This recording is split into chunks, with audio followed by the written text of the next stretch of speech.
Well, hello and welcome to another episode of the Auto Buyer's Guide podcast. We have the special guest who will hopefully stay very quiet in my lap today because she's been needy today and we need to record a pod. Before we jump to the intro, you have some news. Yeah, I went on a trip the other day, and boy, was it an adventure. So let's probably roll the intro, and then we'll jump right into it. Okay.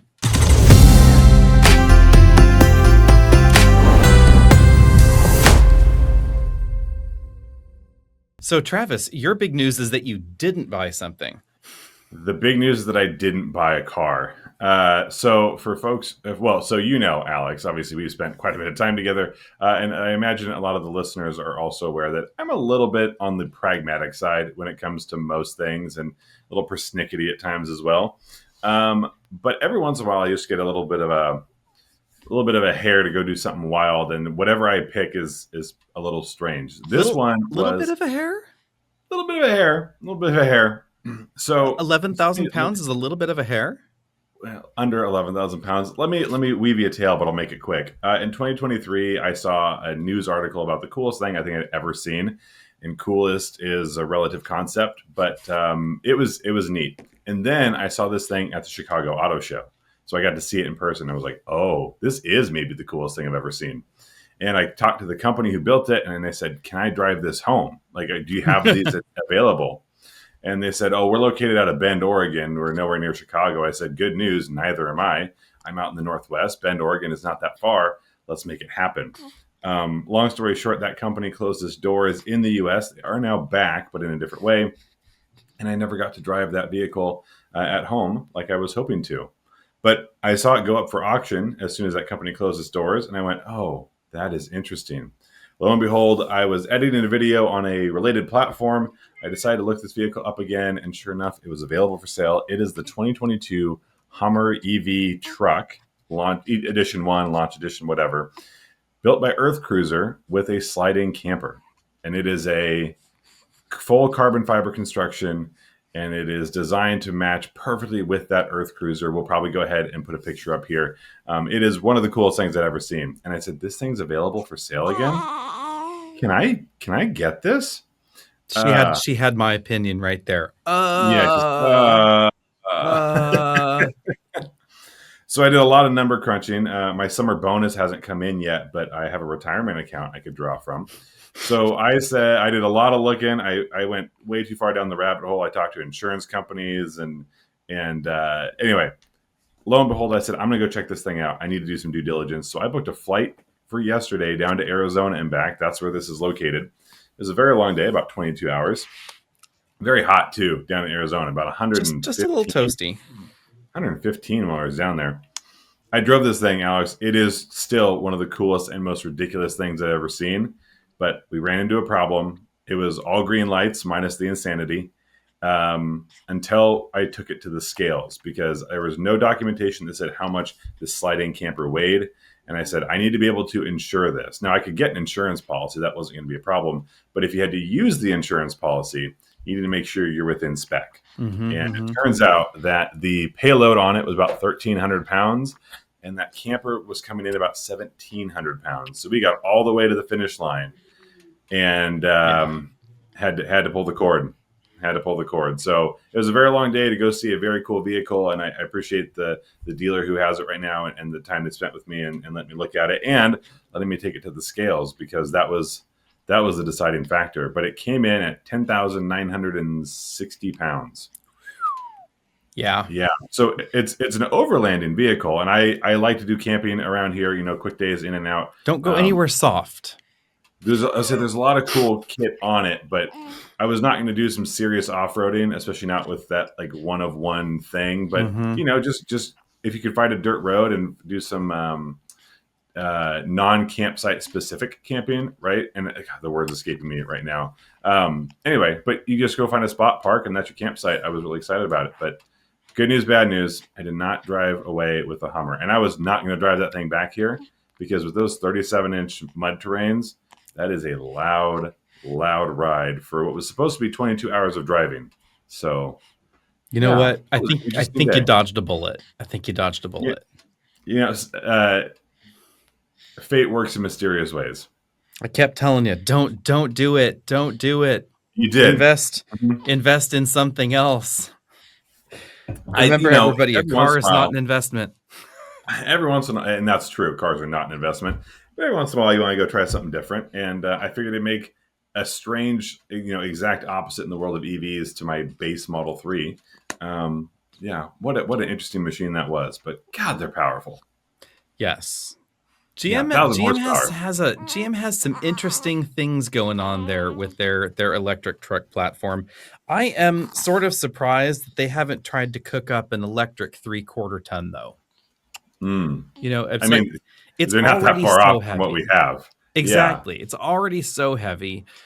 Why not try and bump that payload up to something 3/4 ton-ish for a work truck Mhm. version, 2,500 pounds at least, something like that.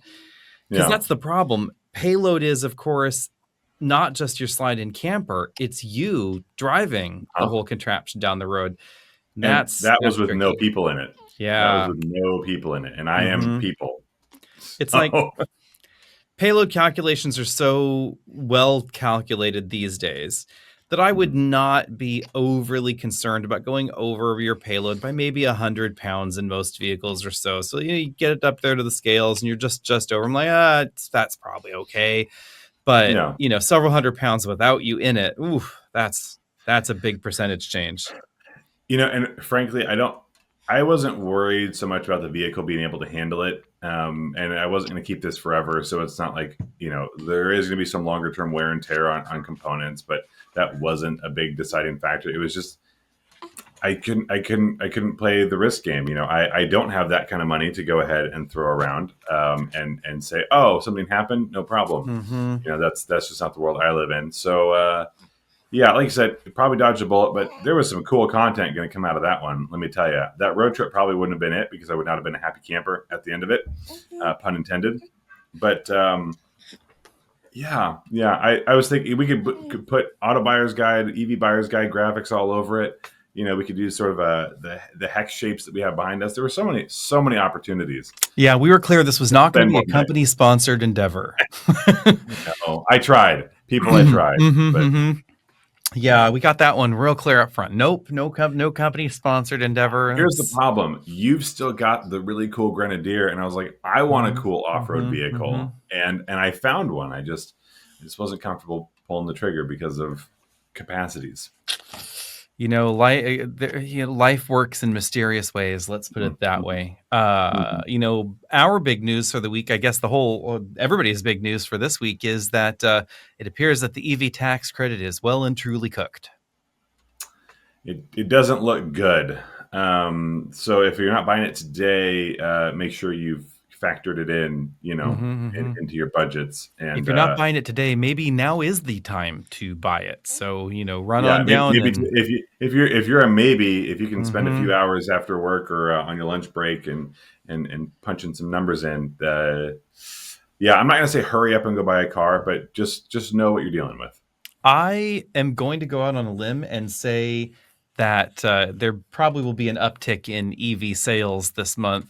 What I am curious about, and I have not seen much reporting, is whether the EV lease loophole has been eliminated, which is basically the corporate green vehicle tax credit. Because there's been a lot talked about some portions of this legislation being repealed, but I haven't heard anything about the corporate lease loophole being rescinded. I know that a lot of companies, though, that have invested big, big, big bucks in American production, et cetera, are going to be real bummed about this because the uptick in American new car manufacturing that we've seen recently, Hyundai investing literally tens of billions of Billions. dollars in their U.S. facility, was entirely to chase this tax credit. So Mhm. I would not be surprised if this actually resulted in a loss of manufacturing jobs for the automotive sector. Yeah, I mean, we have talked about it on the podcast here before, but it's bad for business. Mm-hmm. Mm-hmm. The consumers are going to be missing out on something that's been there, but obviously it's already been whittled down quite a bit. I think manufacturers are going to have to make some adjustments, even just pricing and materials, and a vehicle could be more expensive because there's a tax credit and just there's sort of a built-in offset. It probably will change the rate of EV adoption. We know it's been slowing, but to clarify, that doesn't mean people aren't buying EVs anymore. It just means the rate of the increase is slowing. I don't think it's going to go backwards. I think people are still going to like electric cars, look at electric cars, but an extra incentive pushes people different directions. Even on the sales lot, whether you go with Model A or Model B or Trim A or Trim B, just based on there's an incentive, I'll go with that one. So exactly. yeah, it's going to change some things a little bit, but ultimately bad for business. I would not want to be a manufacturer who is not a U.S. based manufacturer investing heavily in the U.S. anymore because of how volatile it's become. It does feel, honestly, a little business bait and switchy there, which is part of why, we've talked about this on the show before, but generally speaking, when it comes to all manner of governmental standards here, there, anywhere around the world, most car companies' philosophies tends to be, we just want predictable legislation. We want a longer term roadmap. Just tell us where to go and we'll figure out how to get there. Which is why it's actually going to cause more severe disruption to disable or sort of turn off these EV tax credits, to turn off the California ZEV mandate, things like that, than to just let them continue, because these companies have invested serious money in compliance here. And not only is this going to be a problem for them in a way, it's not really going to change the electrification trajectory worldwide, because these manufacturers are still having to comply with these same sort of mandates in Europe and in China, et cetera. So it actually can also end up not really saving the money that I think people had hoped it would save in the US. There's been this talk about, EVs are expensive, hybrids are expensive, so we just need regular gas cars back so that way people can save money. Well, if you're designing a car with a gas engine only for America, and you can't sell that car in Europe, and you can't sell it in China, and you can't sell it here or there or everywhere else around the world, guess what? That car is going to be more expensive than if you had a world car. Right. Right. And we say, I want this or I want that. And especially there's plenty of models that I'd love to see, but they're built for different markets, or they just won't be compliant here. And small trucks. Small trucks is a big one. We just can't have small trucks because of our rules, and everyone else gets small trucks, but we don't, which is crazy because we're America. We do the trucks. Trucks is what we do, but not everything. This kind of segues along to a topic I wanted to talk about, which is the sad decrease in the number of convertible options out there, and of course the enormous drop in convertible sales. I was shocked by this because I didn't think that convertibles sold particularly well 20 years ago. But in the last 20 years, convertible sales in the US have dropped 80%. And there are only about 30,000 convertibles going off the lots every year in the United States right now. In 1950s, they were about 5% of all new car sales. It looks like they're well under 1% now. Convertible sales is about 40,000, Roadsters about 30,000. So combined, we're talking less than 2%. It's not a lot of vehicles out there. And what I was not able to find from these numbers is exactly how many of these are rental cars, because I'm going to go out on a limb and say that America's most popular convertible, which is, of course, the Ford Mustang, is probably selling an awful lot of volume to Hertz in Florida and Hawaii. Los Angeles, right? Because that's where there were a few in Tucson when I was down there. Yeah, that's where you get your convertible, right? And that fills me with sadness, because this week we have one of the best convertibles, I think, in the United States in for review, and that is the Mercedes-Benz CLE convertible, specifically the 53 AMG. 443 horsepower, mild hybrid, 0 to 60, well under 4 seconds. It's a fantastic machine, but this is a testament to this shrinking pool of convertibles, because in this generation, the reason it's a CLE is because Mercedes has actually sort of smushed the C-Class and the E-Class lineup into one coupe and convertible, because they just couldn't sell enough to continue justifying two different coupes and convertibles. And how sad is that? I was always happy that the Germans were seemingly so dedicated to this format of sports car, ragtop, pick your size. Manufacturers, Mercedes not that long ago had 3 different sizes of 4 seats plus the Roadsters, etc. And now the numbers are just shrinking. Yeah, I mean, here's the thing. Glad it's still there. I had a conversation at dinner the other day about what to replace an NC Miata with, and the priority was it has to be convertible. Hmm. And unfortunately for this person, the MX-5 RF, the retractable fast top, was not convertible enough. It was too Mm. Targa, not enough convertible. Which honestly, I can Hmm. understand the argument. It might be a little finicky, but I can understand it. You know, it's funny. The whole hardtop thing had a moment in the sun, and to be honest, I'm glad that it's out of the sun now because I never really cared for most hardtops. If we take a look at, the luxury set, for instance, pretty much everybody's given up on the hardtop. Volvo, of course, used to give us the C70, but now Volvo has decided that, we just don't even need convertibles at all because they weren't selling. And the C70 was about the only hardtop that I was okay with. Okay. Downsides to the hardtop are actually kind of easy to see. Mechanically, they're more complex, they're heavier, Mhm. they actually add quite a lot of weight to the vehicle, and that weight is higher up, so the center of gravity, etc. But versus something like this Mercedes-Benz CLE, you also can't open and close that top when you're going terribly quickly. It's very restricted speed-wise as far as when you can operate it. Yeah, but if you live in an area like I do where it is not predominantly sunny and you're going to drive around with your top up more often than not, that's a strong argument for that hard top because it's going to be in coupe mode, Hmm. or Hmm. whatever, roof up mode more often than not. I love a convertible with the roof down, and they generally look better with the soft top because there's less storage space they have to set Hmm. aside for that hard top. But I don't know. Like, so the RF is one of those that actually, unfortunately, I don't fit in an RF, but I do fit in a standard MX-5 just Hmm. because that roof line is right there. But it Yeah. looks really good as a standalone coupe. Just a two-door model. You need to get the roof off, and it's kind of the best of all worlds. But yeah, unfortunately, I don't really fit in one. But I'm glad not only do we have still that CLE convertible, but we also have an AMG version of it because Hmm. when you start to dial things in, you can start throwing stuff away. As I think we were talking about, different features and packages and option sets. But the fact is that we still have a fun to drive convertible, and we are starting to lose that. And I mentioned the minis Hmm. earlier. Those minis are all about fun, and you can get a convertible S, but you can't get it in a manual, which to me is dialing out some of that fun, some of the experience and the joy. But I'll be honest, and Yeah.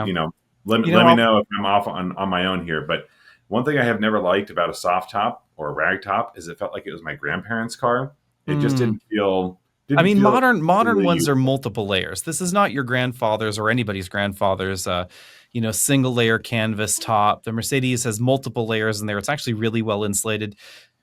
Does a very good job, honestly, in hot weather because of that extra insulative layer that we have there. The roof's also a little bit taller than would be available with a hard top. And I kind of like this tweener size because the size of the CLE is kind of somewhere between worlds, a little closer to the E in some dimensions than the C before. So I was actually able to fit a rear facing infant seat behind me. It wasn't comfortable, but it is Mhm. doable. And then because the top moves quickly and you can do it with the press of a remote, I was shocked. I've always joked that a convertible is the perfect car for a young family or a family with young children because you can open the top, you can put the Mhm. child in or out, and then you close the top again and off you go. Yep. Yep. I wasn't necessarily wrong. That actually was kind of convenient because you can also climb in the car. You tilt the front seat forward, you can climb in and you can strap the car Yeah. seat in, Yeah. you can stand up in there, et cetera, because there's no roof. Obviously, the era of the American land yacht convertible, though, that is definitely well and truly gone. Also, the price tag on this puppy, about $98,000. Woo. Yeah, that's not inexpensive. I think Mm-hmm. the only remaining land yacht that I can think of is that Cadillac. But if you want to talk about expensive, that is a very different level of Mm-hmm. expensive. And of course, we don't know whether the Soleil is happening or not. It's a thinly veiled concept, etc. I'm pretty sure we're going to get a convertible version of it, the Cadillac Celestiq convertible in a nutshell, but they won't say for sure. Yeah, like you said, it seems like the closest thing we have to near production ready. Mm-hmm. It'd be fun. Bring back that what we're now calling the Charger. Give that thing a convertible top. There is your land cruising land yacht. I am pretty sure that there is going to be a convertible conversion of that, a conversionable, something Sure. like Yep. that, whatever. Yep. Yep. Yep. Because there was of the last generation Challenger, there was a Okay. convertible conversion. It actually looked really good, and it looked good enough that part of me wanted one, but hmm it was an aftermarket conversion. Yeah, for So sure. how well done is it? Was there enough Yeah. modification done to the structure of the vehicle really to support this? I don't know. You know what we haven't seen though is that mysterious Tesla Roadster 2.0. No, correct. The new Roadster. Mm-hmm. I was talking about that the other day because we're inevitably you see a Cybertruck and someone says, "Oh, Cybertruck, something, something, something," and I said, "Well, in a weird world, at least they built that one because Yeah. that Roadster. Now I've seen the Roadster. I was down at the Peterson Museum and they had the scale model, whether it's a rolling prototype or just a clay model. Mm-hmm. Beautiful, absolutely Mm-hmm. stunning, truly. But you got to build it first. No. Yeah, Got to build that's it the first. problem.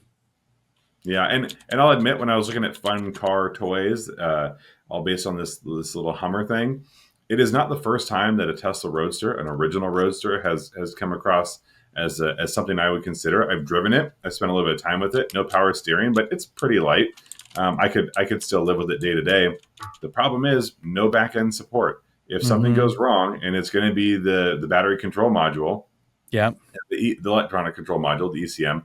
If that goes bad, you have to hope there's another one floating around somewhere, and it's just a matter of time. I think there are a couple companies trying to do rebuilds or retrofits of different systems, but yeah, even for a fun car, I have to be able to drive it, and I can't just keep throwing money at it. So no convertible Teslas, and I haven't seen any conversions of Model 3s or Model Ys. Not Yeah. not more of not more than a one off. That's a good point. I have to admit I am surprised by that because I think the Model S would look good as a convertible. Maybe that's too Oh, big. absolutely. I like No, the no. I think idea and the you're no. lines of the Model Yeah, S as a convertible. yeah. Although one thing that I know, jumping a little bit here, but what reminded me a lot of the Model S shape is that Audi S6 I looked at the other day Mm-hmm. because it is a sportback and it's got a hatch just like the Model S does. And just looking at it in profile, I went, "Oh, these are very similar, Hmm. at least from the Yeah. side." That kind of leads me along to my next question here is what automotive trends need to come back? Obviously, I think the Mm, affordable convertible is kind of a problem here. And this is where I will comment on part of maybe why I think convertibles have fallen by the wayside. Have you okay. noticed they're really expensive or they're totally impractical? We don't have the kinds of convertibles that we used to have in the US anymore. So the Mazda, it's a lovely vehicle, but a two-seat roadster, two-seat cars just don't sell well, period, in the United States. That's And a it's problem. so much smaller inside and Yes. spatially than the last Right. generation. Yeah. Very small, no storage to whatsoever to speak of. It's a very impractical vehicle. It looks great, it's fun, etc. It's also not overly fast. I know I raise people's, eyebrows here all the time when I say this, but to me, It's the not fast. it's not a sports car. It's like it's so Sporty. close. It's a sporty car. It's hmm that classic Italian lightweight kind of thing made by Mazda, of course. These are more reliable, etc. But in today's world, yes, if you transport it back to when the MX-5 was cooked up initially, sure, I'd be Screaming. closer there. But in today's world where a hybrid Camry off the line almost every single time is going to get faster 0 to 60 than it, it's a tricky one. Yeah. Um, My Performance FRS, I used to hasn't call my little kept. yellow sports car. Yeah, It wasn't a sports car, but I call it my little yellow yeah. sports car. It's like it, It's and I beautiful. think the problem in my brain is that performance has not kept up with the rest of the automotive world. So Yeah. it has had incremental improvements over the generations, obviously, and these are quicker and perform better than previous generation Miatas, but they haven't kept a pace of the general improvement in performance in the industry to keep that positioning for them. And I know this is going to really, really raise eyebrows, this next statement here, but we don't have the corollary to the LeBaron convertibles, the Sebring convertibles, and some of those other cheap and cheerful and truly shitty to drive convertibles. I mean, no one ever got behind the wheel of a Sebring JXI and was like, "Oh, this is the car for a winding mountain road," right? I mean, the front Mm-hmm. wheels did something, and then a while later, the rear wheels did something, and then PT Cruiser. yeah. But those were fun. They were cheap. The Sebring was real cheap, which is Mm-hmm. why it was kind of lampooned as like an entry level real estate agent's convertible. Like if you had a Right. cheesy real estate agent, they drove the Sebring. If you had a good real estate agent, they had a BMW. Right. um, but that's the sad part is that we had this size and format of vehicle where you could have a convertible for a family of four. It was Mm-hmm. cheap to buy, cheap to insure, relatively cheap to repair. Yeah, you probably needed to repair it frequently because it was a Chrysler. Let's be honest. But the Sebring, I think, was lampooned for being way worse than it actually was. I had Chryslers of that era, and they didn't catch on fire every 5 seconds or anything like that, and you kind of knew what you got when you did it. You go in, it's a cheap thing, etc. um Or even Now, or even slightly bigger Toyota Solara. yeah, You the know Solara that was that pretty good. right, that was out there. That was pleasant to drive, not Hmm. particularly fun, but pleasant. Again, My still friend lots of my friend wobble. had a G6 convertible. Yeah. Not a performance machine, but Hmm. fun to drive ish. The cowl shake on that era's front wheel drive convertible was fantastic. You floor it, you get some one wheel hop, and the front end of the vehicle's just bouncing like there's no tomorrow. I always thought that was entertaining. Yeah, But I find torque steer entertaining. I don't find it good, but I do find it fun. And there's yeah, kind of it's a adventurous. yeah, it's different. Not good, mind you. Everybody to be real clear on that one. No one Mhm. flaming us in the comment section. But it is entertaining. It's a skill to master a really powerful front wheel drive thing with the front wheels hopping all over the place. Um, and it's a skill not everybody necessarily needs to master, but it is a skill, mind you. Mhm, But mhm. that loss of that is sad. I will then toss on to this conversation, though, that they are discounting, of course, on the convertible side of things, and maybe this is where the number is dropping. The rise of Wrangler and the return of Bronco actually bumped those numbers not as far back up to where they were at 5% of all automotive Mhm. sales, but they significantly increased that total sales pool because guess what? Wrangler is the best selling convertible in America. See, and I was going to mention that because it's not the first one that comes to mind. Because when you think convertible, I think car and I think Mm-hmm. fun in the Mm-hmm. sun. But you know what's crazy, Alex, is the Wrangler is the best selling plug-in hybrid model, and it's also the best selling convertible. Have anyone driven a Wrangler recently? They're not the best vehicles out there, but they keep topping these charts in just the strangest way. Yeah. And Between I was those at the two, rental county. I was at the rental county yesterday. Said, "Would you like to try a Wrangler?" And I said, "No, I'm good." And then I looked at the price of what they wanted for that Wrangler for the day. I said, "No, I'm definitely good. Thank you." mm-hmm, mm-hmm. It is there at the rental car counter. It is a rental thing, but of course, so was that Camry you ended up driving. For people who are like, Yeah. "Oh, all these American cars, they're just rental cars." Hey, there are plenty of Japanese cars on the rental car lot, which we'll get to in a Mhm. second. But yeah, the Wrangler is an odd duck. It's funny because people give the Wrangler a hard time for driving poorly and not handling well, not being fun, whatever. If you want to see what a body on frame SUV off-road vehicle is like that's not great to drive, try driving a Grenadier because the Wrangler is luxury car smooth and totally practical by comparison. It is obvious that there So have efficient. been yeah, it is Yeah. obvious that there have been decades and billions of dollars spent on making the Wrangler drive the way that it does, and that is a good thing because if they didn't, it would drive like a Grenadier, and they wouldn't sell 200,000 of them on a good year. And And it's one of the reasons that, as much as we see the Wrangler and its convertible success, you see the Bronco with removable roof panels. While you do not see and will not see, in my mind, a or excuse me, a Forerunner or a Land Cruiser that does that sort of thing, because there are a lot of Mm. compromises in your day to day function, and sort of the Hmm. the enjoyment is dialed back, I but you're still never have going to have a hope. leak. I You're not still going to have have hope. the insulation issue. Yeah, I hear you. And there is that Land Cruiser prototype Yes, that's fully jeeped out as it is. I saw that a couple weeks ago. That's there have just been stunning, rumors.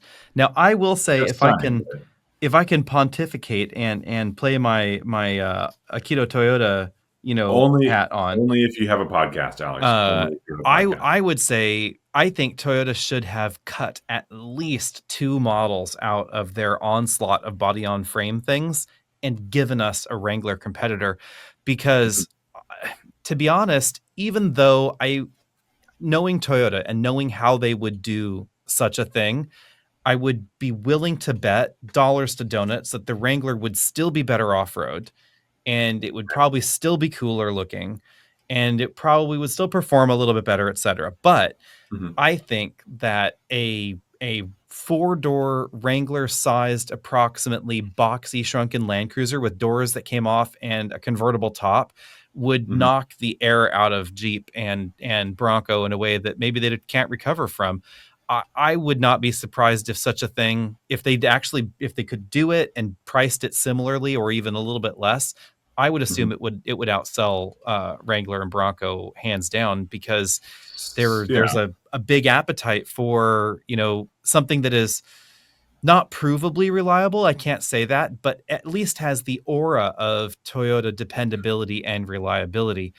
And that will take right, us in a whole different direction, because maybe at some point later in this episode we'll talk about JD Power's latest numbers. But I would remind people out there that Jeeps are not as and Ford Broncos are not as unreliable as a segment of the automotive public thinks they are, right. and that the reality is we don't really know how reliable or unreliable these are compared to one another because of the way all this data is collected.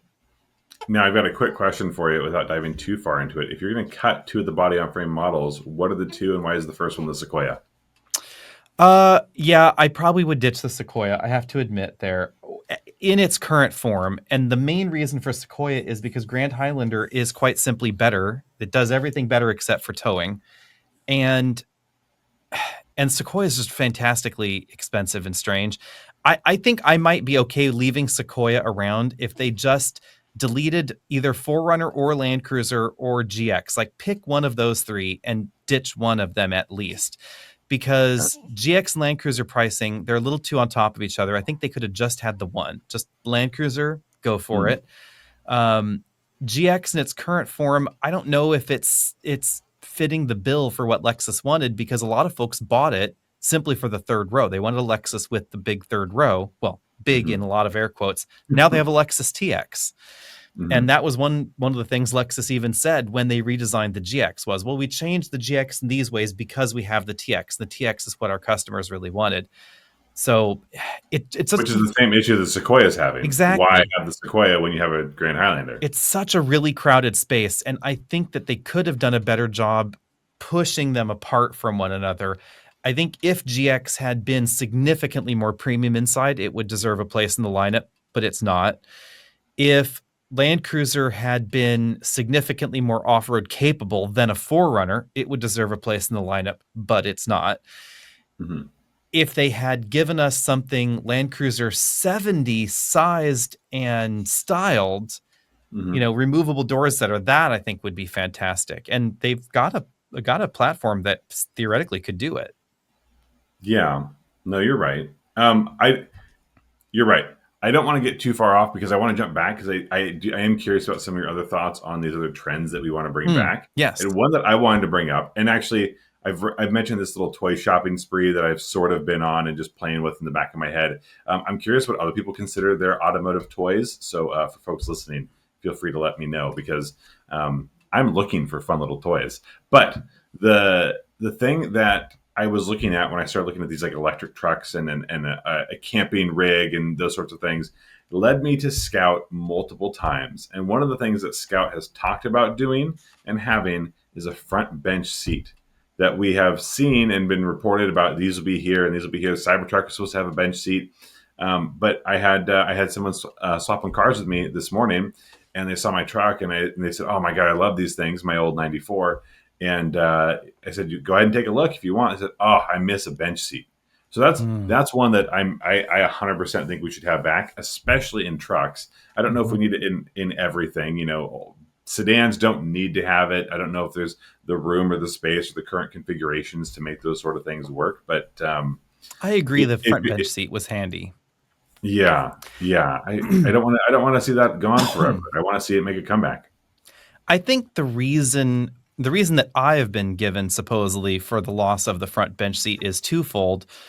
It's partially packaging, which involves curb weight and payload and spring rates, et cetera, Payload. for the Yeah. vehicles, all that kind of jazz.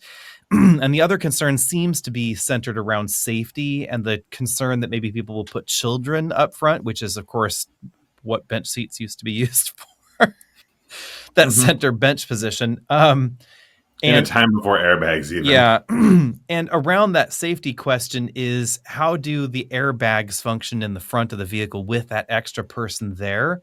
And there Especially are with airbag infotainment screen. yeah, I You mean, know. there are airbag designs that basically will cushion two front passengers. How well do they work, and all of that, and what rules are there around that? That I do not know, but that seems to be a common complaint there, or concern there, I should say. Hmm. What I would love to come back are the lower dash air vents. It's what my Okay. dad always called the crotch cooler. Do you Hmm. remember those? The air vent that was like right under the steering column. Yes, and And the let's be reason real honest. There's a point where some people just don't want air blowing right in their face, I'm going to but go you with still need air torso coming at cooler, you, torso right? cooler. Yeah, But yeah. here's the reason, and the reason is that dashboards are getting high because of all the Hmm. screens and controls that need to be placed where people want them. Hmm.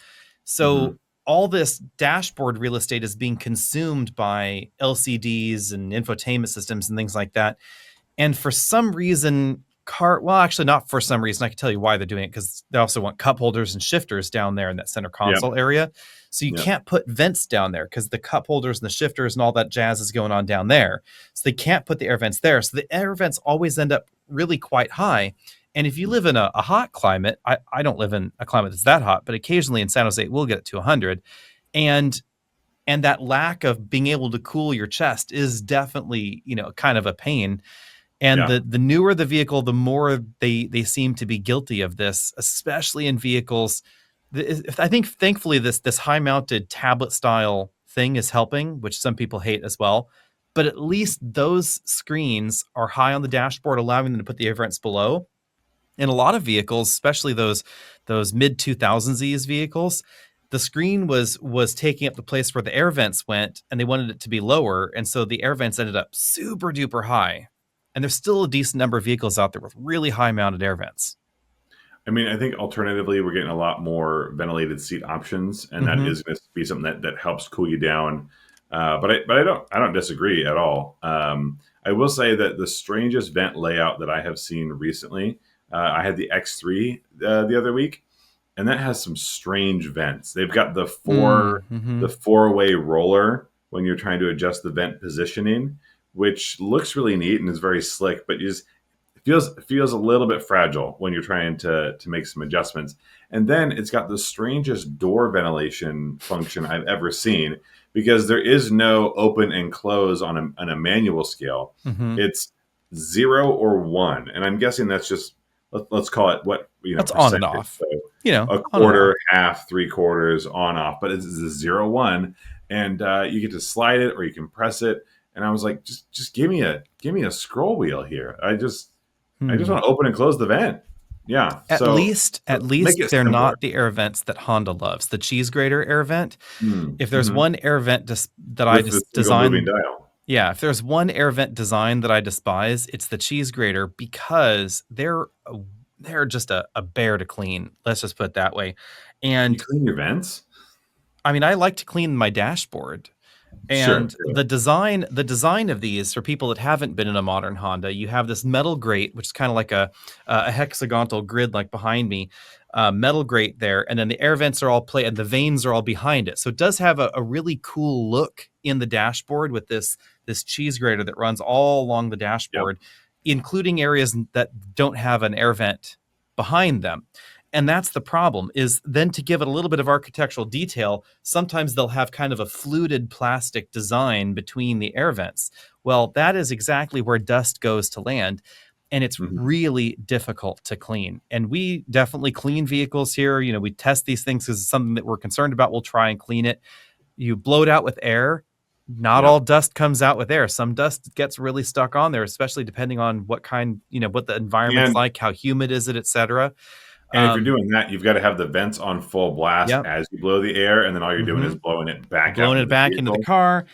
Yep. You can't use one of those vacuum things with the little soft bristles because they can't get in there into that area. So you're left trying to Q-tip the entire dashboard basically through each of those little things if you really wanted to actually clean it out.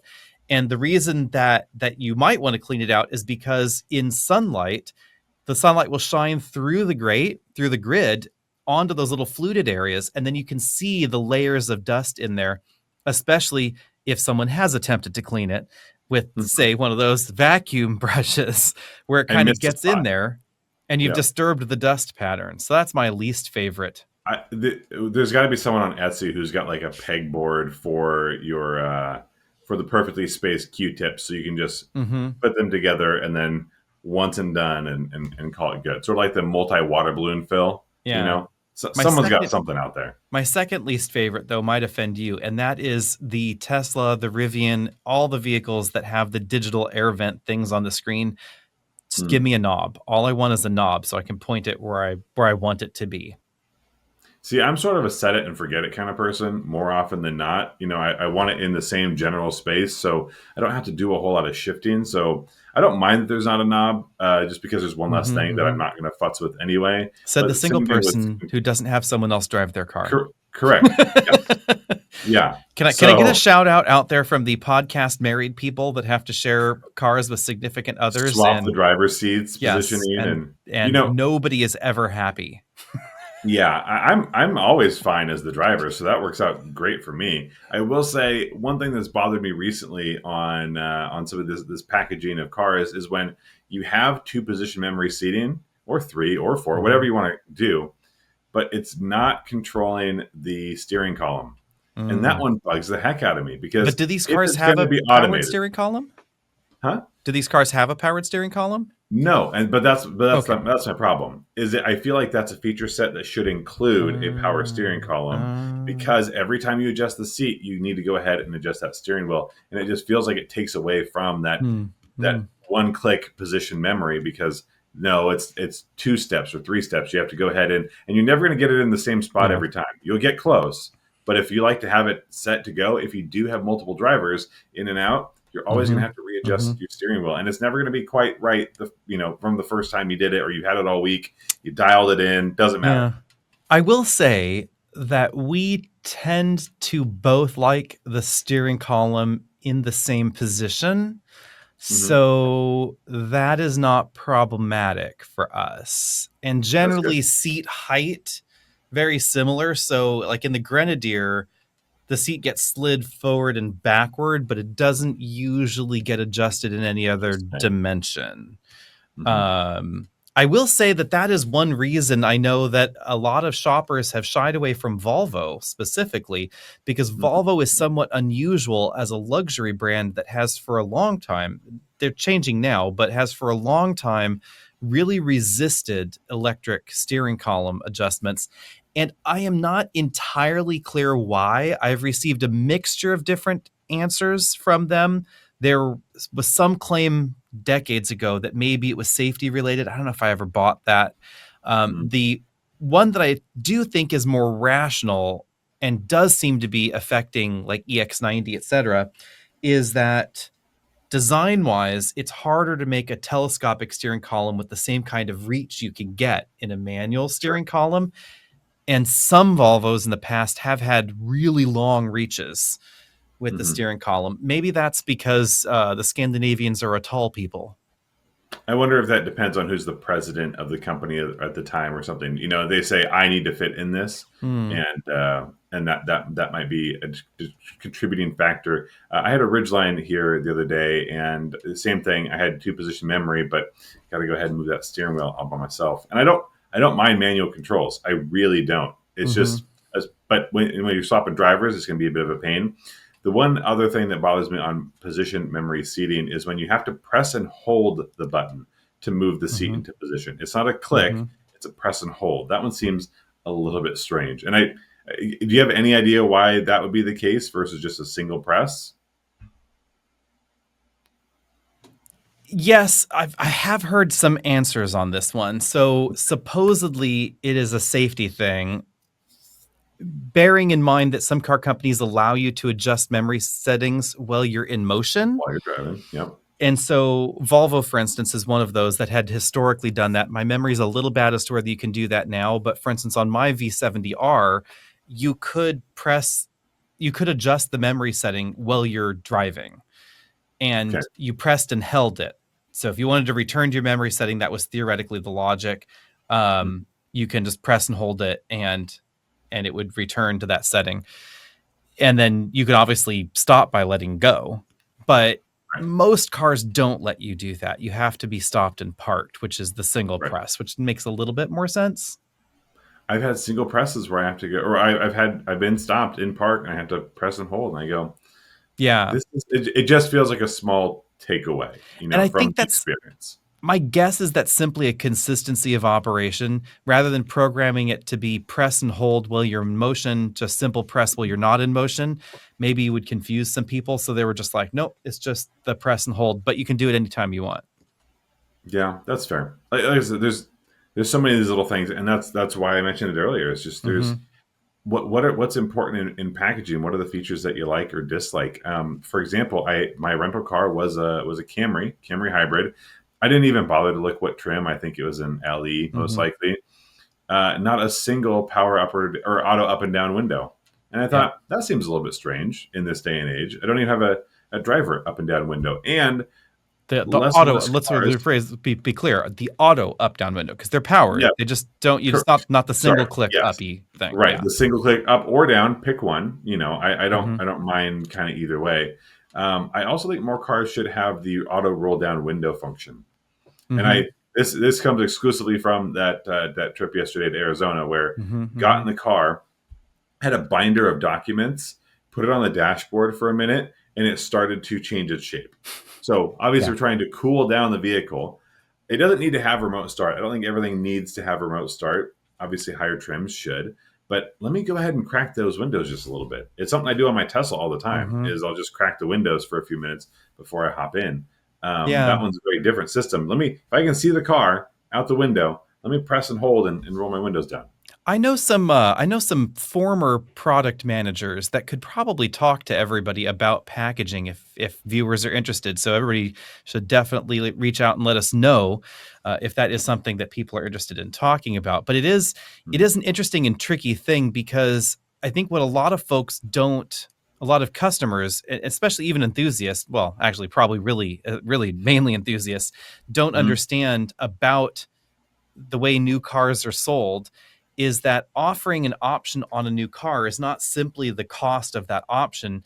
It's the cost of inventory and warranty, parts management, etc. So because Americans tend to buy cars off of the lot rather than order them, which is part of why the scheme is different in Europe, where ordering is more the norm rather than buying off the lot. So we have to come at this with that understanding, especially if you're not from the United States and you're listening to this conversation right now, Yeah.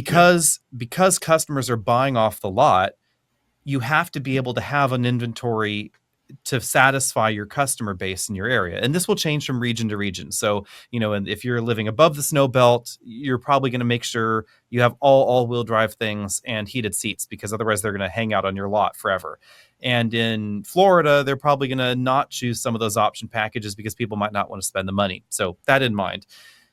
But to have this availability of vehicles to meet your customer demands, you have to order kind of a lot of them, and that presents a capital issue for dealers. They got to have the money to do this, to buy them, to have them sit on there. They've got a physical real estate problem, and especially for brands that have a ton of models. So insert your luxury brands here, like a Mercedes lineup. Oh my God, versus Mercedes sales in the United States, how Mm-hmm. many models alone? Not even to mention engines and drivetrain options and every other thing. There are so many ways you can configure a Mercedes these days, millions of configurations, I'm sure. So Mm-hmm. that's tricky enough. But then you have to be able to warrant all those parts. And that means inventory in warehouses hanging out for that button or that switch or that knob or that whatever that goes with that option. and the calculation of warranty claims and all that work is expensive. So it's not simply a matter of, adding this switch or that switch and how much does that incremental switch cost. It's all the other compliance stuff and the warranty and everything else that goes along with it, which is why in the US, by and large, things have been streamlined into trim levels and packages, because that makes that inventory control a lot easier. Honda's probably the king of this, because they've got very strict regimented silos and very few standalone options in their lineup. So you pick your color, you pick your 3 or 4 trims, maybe 5 in a really popular model, Mm-hmm. and that's it. And if you want anything else, it's a dealer installed accessory. It's not a factory installed bit. I'm almost surprised that there are models that are trail sport, speaking specifically to Honda, that are trail sport or trail sport luxury, basically, right? Mm-hmm. Do you want trail sport or trail sport leather? And it's like, oh my gosh, you have 2 different options.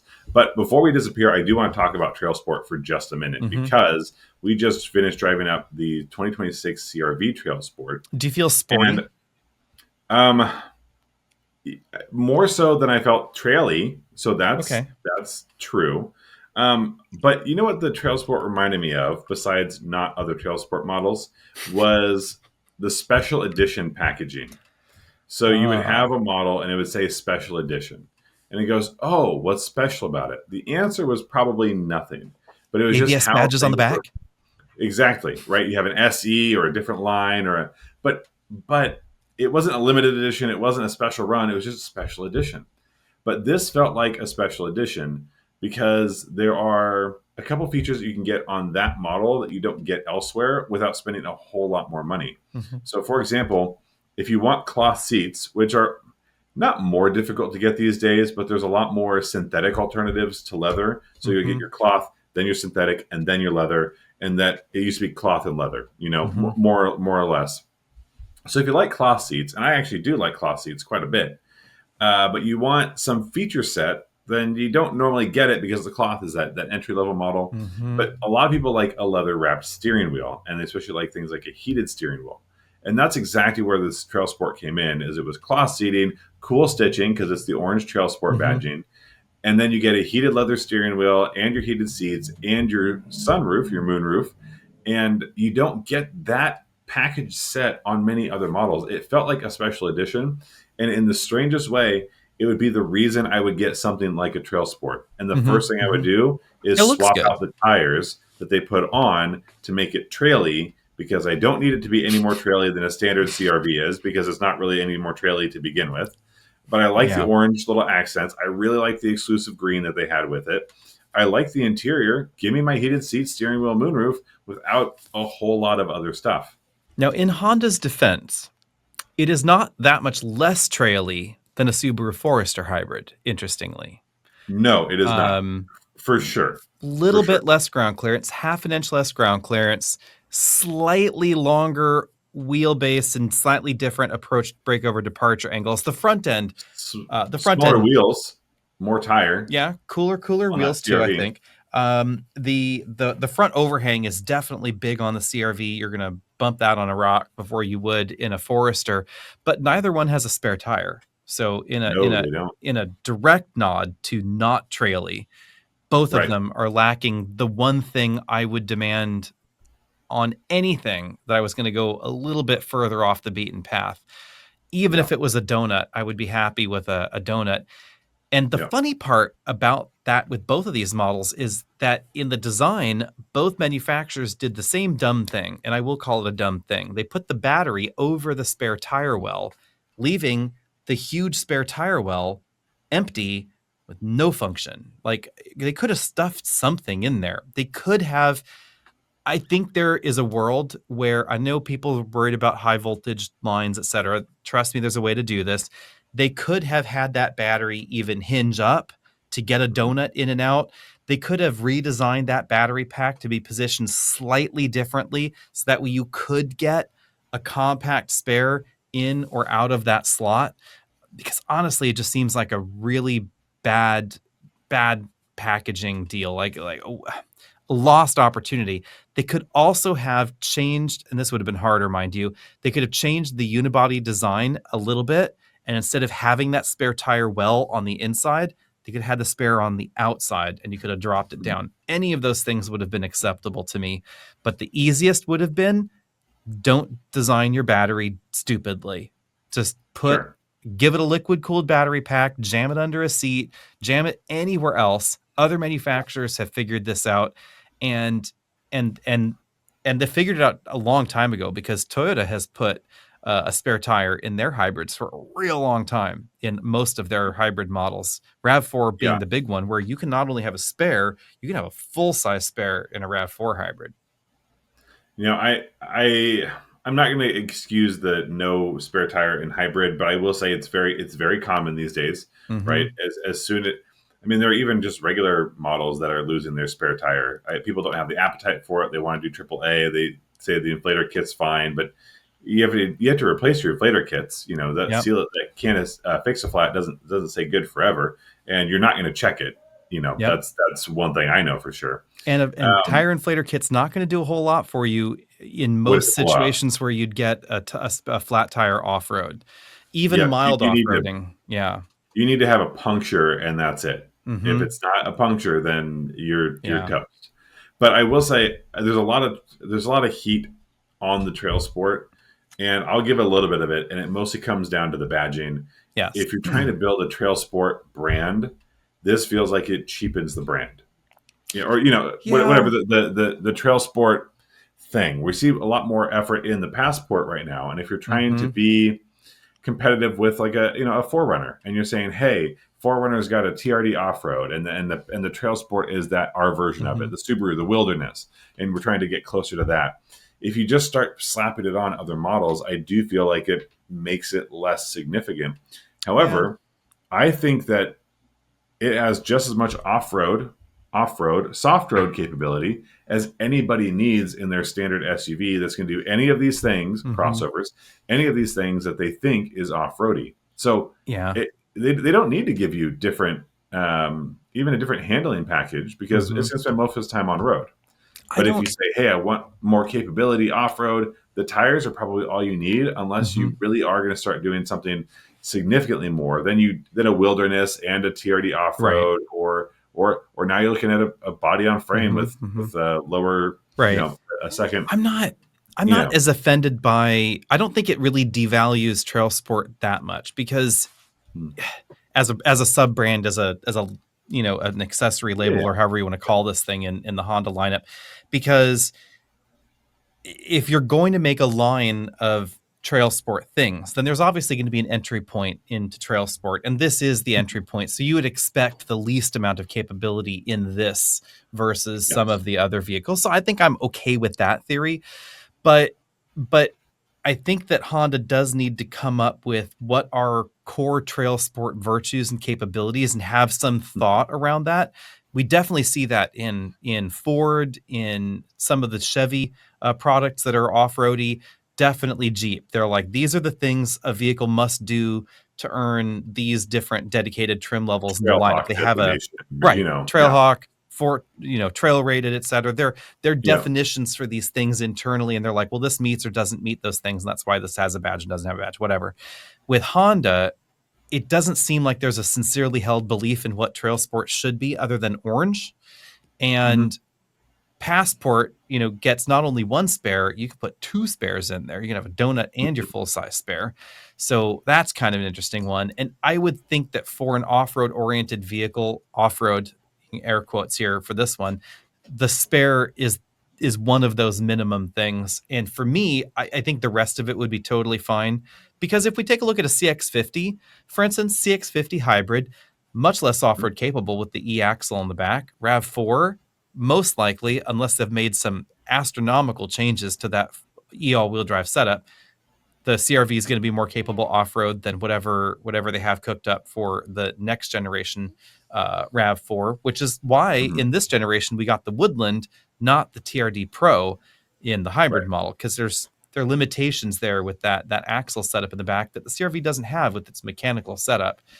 But the no spare tire thing, that's a tricky one, because again, there was a way to do this and they just chose not to.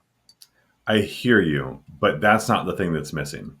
The thing that's missing and the thing that needs to make a comeback, full circle here, graphics packages. With a We need graphics more graphics and packages. a graphic equalizer. And That's fine. with If we lots have of to do one to get the other, that's fine. Lots of LEDs in They're the not. dash. There's so much just singularly painted color vehicles. I want stickers. Extra chrome package. Chrome delete. Please give me Chrome delete. But I don't want everything black. I But is it don't want replaced with everything shiny black. black plastic? What's it replaced with? No, I want dark gray. I want more dark gray. I want a shiny black plastic delete package.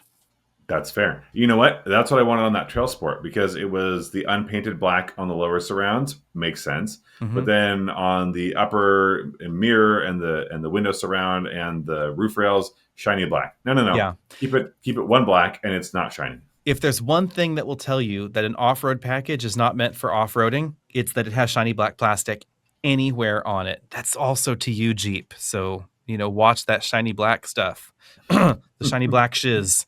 Because she's not good. Anyway, with that, we shall end the episode. So be sure and send us your questions, comments to hey@autobuyersguide.com. And I promise next time we will be looking out for those 5-star reviews. So if you haven't 5-star reviewed us, well, now is your time.